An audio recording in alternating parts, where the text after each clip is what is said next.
दशरथ जी महाराज रोने लगे, आंखों से आंसू बरसने लगे। राम, तुम्हारे बगैर मैं जीवित नहीं रह सकता। कहते हैं, हा रघुनंदन प्राण प्रीते, तुम बिन जियत बहुत दिन बीते। हा जानकी लखन रघुबर, पितु हित जित चातक जल भर। हारा हे रघुनाथ, जैसे महाराज धरती पर गिरे, सारी अविद्या शोक में डूब गई। सब एक दूसरे से कह रहे हैं, भैया ऐसा लग रहा है जैसे सूर्य कुल का सूर्य अस्त होने वाला है। पृथ्वी पर गिरे, मूर्छित से हो गए। उसी समय उनको याद आ गया श्राप, बूढ़ा बूढ़ी का श्राप याद आ गया। कौन? श्रवण कुमार की। कौशल्य कौशल्य सुनो, इधर आओ। ये देखो बूढ़ा बूढ़ी मुझे बोल रहे हैं, तड़प तड़प के मरोगे। जैसे मैं मर रहा हूँ वैसे राजन तुम भी तड़प तड़प के मरोगे, तड़प तड़प के मरोगे। तब सारी रानियां पकड़ लेती हैं, राजा ऐसा मत बोलो, शुभ शुभ बोलो। दशरथ जी अपनी कहानी सुना रहे हैं। मूंदी खोली आंख फिर कुछ हुआ अशांत। बोले कौशल्य प्रिय सुनो एक वृत्तांत। मैं एक तुम्हें कथा सुनाता हूँ अपने, जब मैं कुमार अवस्था में था। क्या कि मृगया के पीछे एक दिवस, मृगया के पीछे एक दिवस, मृग बिसर गया राम मेरा।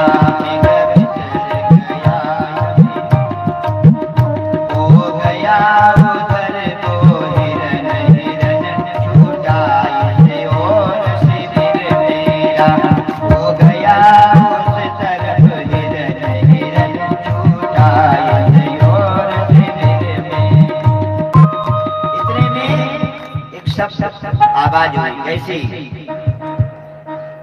जैसे आदमी पानी भरता है गगरी में तो पानी से आवाज आ जाए। कोई जीव जंतु पानी में चलता है तो आवाज आ जाए। दशरथ जी महाराज, उनके पास में कौन सी विद्या थी? जहाँ शब्द किया वहीं पर बाण मार देते थे। वही कला हमारे पृथ्वीराज चौहान के पास में भी थी। पृथ्वीराज चौहान वो भी शब्द भेदी बाण चलाते थे। जब मुगलों ने उनको कैद कर लिया और आंखें क्या किया, जो सूर्य होते हैं उनको गर्म करके और दोनों आंखों में डाल दिया। अब वो बोले वेदी बाण सिखाओ, लेकिन पृथ्वीराज चौहान ने कहा मर जाऊंगा लेकिन मैं ये विद्या किसी को नहीं दूंगा, मुगलों को तो नहीं दूंगा। बोले मैं तुम्हें मार दूंगा। बोले मर जाना मंजूर है लेकिन विद्या नहीं दूंगा। मुझे बताइए। अब सुल्तान ऊपर जाकर के बैठ गया। उनका एक मित्र था कवि, क्या नाम था उसका? चंद्रवरदाई। चंद्रवरदाई था। तब उसने कहा बाण चलाओ, तो उसने कहा 4 बास 24 गज, अंगुल अष्ट प्रमाण, ताऊ पर सुल्तान है मत चूके चौहान। 4 बास 24 गज, अंगुल अष्ट प्रमाण, तुरंत गिनती पूरा नाप करके बता दिया। और जैसे ही उसने आवाज की वैसे ही वहां पर उन्होंने बाण मारा, अंधे होने पर भी, और सीधे खड़ाक गला उनका कट गया। तुम्हारा दशरथ जी को शब्द भेदी बाण आता था, जहां शब्द हुआ वहीं उसी को भेज देंगे। इतने में कुछ दूर पर शब्द हुआ गंभीर, रामा शब्द हुआ गंभीर, सुना श्रवण द्वारा नहीं बोल रहा है नीर। श्रवण मतलब कानों के द्वारा सुना। सर के लगते ही हुआ करुणा का संचार, किसी चुटीले मनुज की आई आर्त पुकार। हे माता हे पिता। श्रवण कुमार की सभी लोग कहानी जानते ही हैं कि श्रवण कुमार जैसे लोग कहते हैं साड़ा पुत्र जो है श्रवण कुमार बड़ा आज्ञाकारी।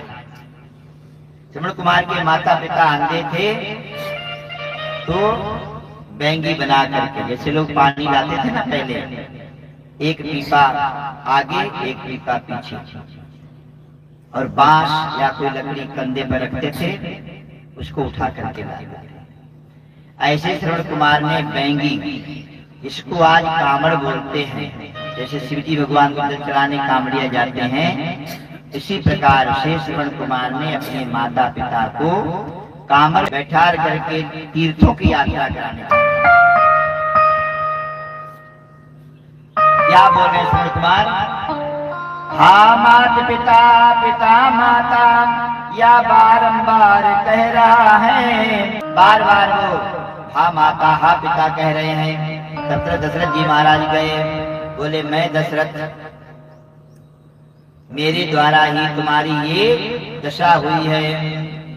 पढ़कर मृगया के धोखे में मैंने ही तुमको मारा है। अवधेश श्रवण नाम मेरा।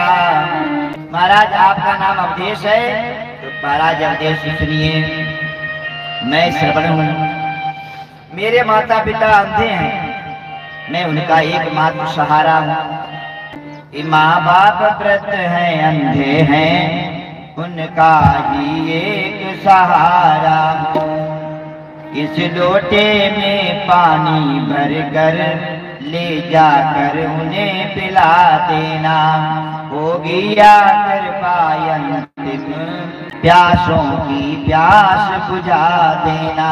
श्रवण कुमार ने कहा ये लोटा ले जाओ, गड़वा ले जाओ पानी का, मेरे माता पिता को पानी पिला देना कि वो प्यासे हैं। अब पानी को लेकर गए, अंधे अंधे के निकट पहुंचा ले जलपात्र रामा, पहुंचा ले जलपात्र। बोला जाता था नहीं, कांप रहा था दास। शरीर कांप रहा है, बोल नहीं पा रहे, क्यों? बोलेंगे तो बोली पहचान जाएंगे।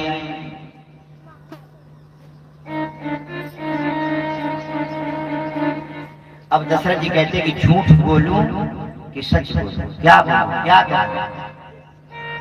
माँ बाप किस कैसे बोल दूं कि तेरा बेटा मारा जाए? कुछ हो बोलूंगा नहीं, झूठ अयोध्यानाथ। रघुवंशी का सत्य है सदा प्राण के साथ। मैं रघुवंशी हूँ, कभी झूठ नहीं बोलूंगा, चाहे भले ही प्राण चले जाएं। अब उन्होंने कहा महाराज मैं दशरथ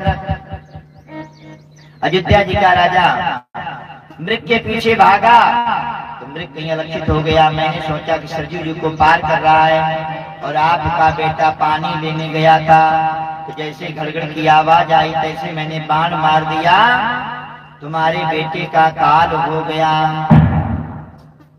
अब ऐसा जब सुना तो अंधा अंधी बड़े दुखी हो गए। हाँ श्रवण बेटा, तुमने यहाँ बीच में लाकर के मुझे छोड़ दिया, ना इधर का ना उधर का। ला मुझे पानी दे। क्या कहते हैं कि जल देता है अंजलि में दे। जल तो केवल कौन देता है? पुत्र ही जल देता है। पानी कौन देता है मरने के बाद में? पुत्र देता है। तू क्या मुझे पानी पिला देगा? दे, ला मुझे जल दे। जल देता है अंजन में दे, फल अभी मिलेगा आज तुझे। आगे बढ़ कौशल के राजा, देता है अंधा श्राप तुझे। आगे बढ़, पानी दे मेरे हाथ में, मैं तुझे श्राप देता हूँ। क्या श्राप दिया उन्होंने कि जिस तरह बुढ़ापे में मरता या अंधा पुत्र चितवन में। जिस तरह बुढ़ापे में मरता या अंधा पुत्र चिंतवन में, उसी की चिंता करते करते मैं मरा हूँ। और त्यों ही वियोग में बेटे के मर जाए तू चौथे पन में, त्यों ही वियोग में बेटे के मर जाए तू चौथे पन में। उन्होंने भी श्राप दिए, जाओ इस प्रकार से मैं पुत्र के वियोग में मर रहा हूँ, वैसे तू भी तड़प तड़प करके पुत्र के वियोग में मरेगा। और ऐसा कह करके अंधा महाराज अपने प्राणों को त्याग देता है।